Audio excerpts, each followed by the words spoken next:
afternoon and welcome to the Midday News. Here's what we have in the bulletin. Liberty Hall residents marooned, a decade-long problem with no end in sight. 4 men charged in fraud scheme targeting Sagicor group. And later in sports, Cricket West Indies president says the actions of the Barbados Cricket Board does not reflect the values of the country. Thank you for joining us. I'm Shamela Pullen. Here are the details. Veteran journalist Barbara Gayle was found dead at her home in Caymanas Estate, St. Catherine this morning. The police say she was murdered. The police have confirmed that her car was stolen and investigations are ongoing. Ms. Gayle, celebrated as Jamaica's foremost court reporter, was recently honored by the Press Association of Jamaica in November for her extraordinary career spanning over 4 decades with the Gleaner. Known for her meticulous reporting on landmark cases across all levels of the judiciary, Ms. Gayle was a trailblazer whose work upheld justice and transparency. Her contributions extended beyond journalism, with her column Legal Wranglings earning her multiple awards, including Journalist of the Year. Barbara Gayle's death marks the loss of a journalistic icon whose integrity, professionalism, and advocacy shaped Jamaica's media landscape. And to other news, with several residents in Liberty Hall, St. Ann now marooned, this as the community continues to be impacted by flooding. Details in this report. A few hours of heavy rain and the Liberty Hall community in St. Ann is transformed into a river. This has been the case since 2012. Frustrated, one resident took the initiative to build a structure to keep the water out. I think about it. I started doing 2 feet on the side of the fence, and they take it round, and there it is. Put the camera and you see. And from then, nothing. Nobody around here assists me with a bag of cement. I have to go and work. And I tried to apart the first wall, and then I worked and I bought a few more material and make my own block and take it right round. But now the runoff is blocked and so residents are marooned. And they got a wall. Where? Right down there, so you see the fence. But it worked. Like when the rain stop, the water soak quickly. But the wall can't contain the amount of water, the amount of rain that fall. The wall can't contain it. So that's why all the while it full up. But when the rain stop, the water soak quickly. But right now the wall kind of block up. A long time you not clean. You want clean. Councillor for the Brownstown Division, Kim Brown-Lawrence, says she's aware of the problem. Previous councillor tried, and they tried with a 20-foot soakaway. It has not worked. We are contemplating now at the Central Municipal Corporation the best possible way, because we don't have the land to build another soakaway or to lead away the water. But our technical team we do have it in consideration. The technical team is working and we're trying to figure the best way out. But some residents remain doubtful that the issue can be fixed. It is impossible. I can't blame the government at the moment, and I can't blame God who made this dish. It is impossible to turn it down the hill, because that's the only thing. Nobody can come up if they do that. And if they put big pipe and the pipe block, it's worse. The government is always wasting money. The earthquakes and heavy rain earlier this year have been blamed for the issues at the Alley Bridge in Clarendon. Motorists are advised to be careful when using the bridge while the authorities work to fix it. The Alley Bridge, bereft of barriers and just a couple feet above the mighty Rio Minnow, the journey across is a treacherous one for motorists at the best of times, but it is even more dangerous now. The broken concrete at various parts of the bridge are signs of ongoing deterioration, exacerbated by recent events. The wings of it, you'll see that the wings have washed away. Following burial, that heavy rain that fell. That earthquake that passed a couple of days back would have dislodged some of the material underground here and has caused the bridge to crack. Interestingly, not all residents are desperate for the bridge to be fixed. They feel it is a waste of public resources, having seen the structure damaged repeatedly over the years. But Councillor for the Rocky Point Division, Winston Mirage, knows the state is not prepared to abandon one of South Clarendon's most critical entry and exit point. We really need a permanent solution to this bridge. And of course, I'd like to urge the government to see if some funds can be sought somewhere to really fix the bridge in a permanent order. It's a matter of urgency. As you see, the other side is now falling. It's going down slowly. And we have a lot of heavy units that traverse this road. A lot of these sand trucks. I don't know, nowadays these trucks are very huge. And so they pass here on a frequent basis during the day and nights as well.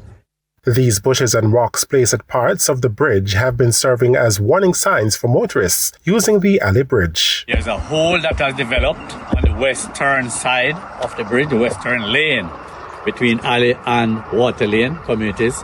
And so I'd like to urge the citizens, the motorists that are coming through here to be very cautious, be very careful.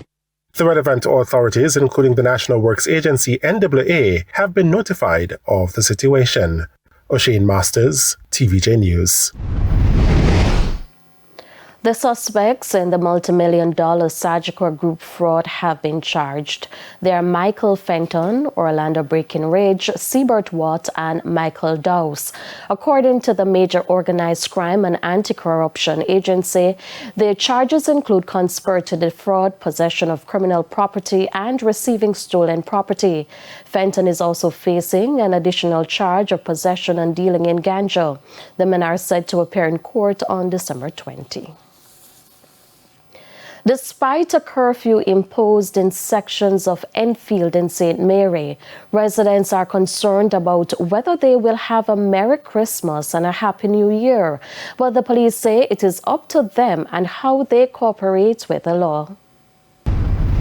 The community of Enfield in Onoto Bay, St. Mary has been under the police's radar due to an increase in criminal activities. At a recent town hall meeting, residents expressed that they have been living in fear. Enfield being repeated so many times by our superintendent as the hot spot of the HOTS division of Onoto Bay. And so I'm reading between the lines that every time he says Onoto Bay division, Enfield is really the focus point. I'm not very comfortable being a citizen of Enfield. I'm temporarily not living in the community right now. I have to go there every week for church activities and other things. And I fear for my safety, my life, you would say. There's currently a curfew in sections of the area. Despite this, the people wanted to know how this will affect events like church. Whether our Christmas will be as gloomy as it's look, can we have a watch night till 1 o'clock saying Happy New Year throughout from the church level then? Maybe the dances there say no, but we'll be able to have that night up to that time. Well, we normally march through Happy New Year and sing and then we'll go home, right? There are Christmas events that they would have giveaways and treats that will go into the night. You know, let us know how to prepare, whether there will be any considerations. The police have promised to work it through with the residents. And as regards to watch night, we treat with those. But the safety and security of our residents is priority. So we don't want to have any large gathering without security presence, as we don't want to have any more loss of life for the rest of 2024. However, you'll be seeing us in all the communities and all the corners, all the bars, all the shops, all the churches. So that's the next phase of the operation that we speak of. So we won't be working in isolation.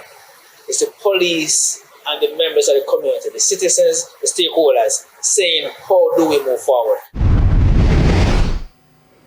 It's time for a break. Stay with us. More stories when we return.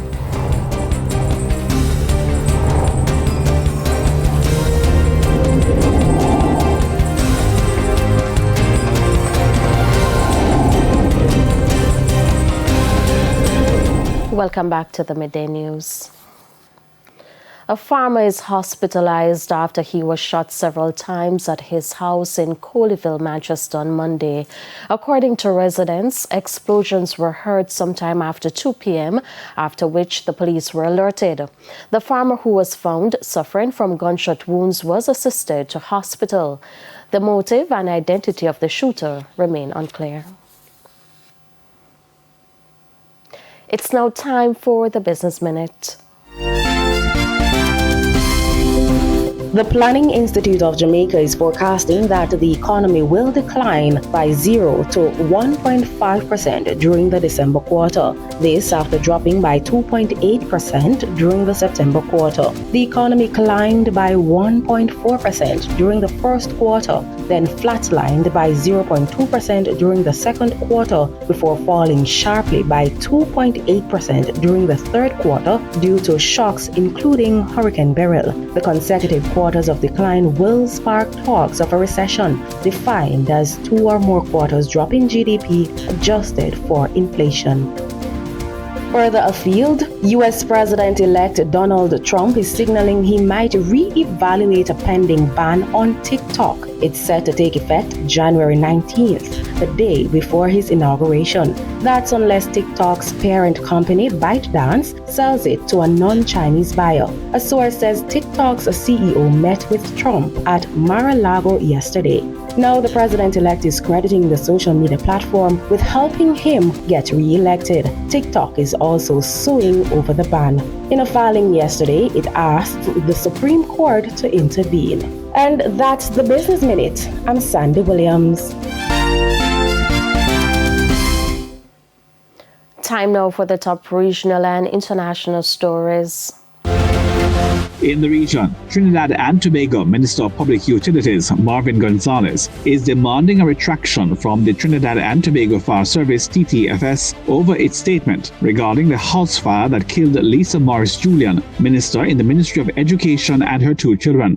The TTFS claimed there was a lack of water in the area, which Gonzalez refutes. He stated that the Hollis system supplying Farfan Street had reached full production on December 12, with further increases in supply on December 15. Measures to ensure water pressure were taken before the fire service's arrival. Gonzalez also highlighted that when Prime Minister Dr. Keith Rowley visited the scene, the Chief Fire Officer confirmed an adequate water supply was available. On the international scene, Lieutenant General Igor Kirillov, head of Russia's nuclear, biological and chemical protection forces, was killed in Moscow on Tuesday by a remotely detonated bomb placed in an electric scooter. The explosion, which also killed his assistant, occurred near an apartment building southeast of the Kremlin. This followed charges from Ukrainian prosecutors accusing Kirillov of using chemical weapons in the war against Ukraine, with over 4,800 incidents recorded under his orders. Kirillov had been sanctioned by the UK for his involvement in deploying chemical weapons and spreading Kremlin disinformation. Russia authorities have launched a criminal investigation into the attack. And those were the top regional and international stories. I'm Hal Shaneberg. We take another break. Sports is next.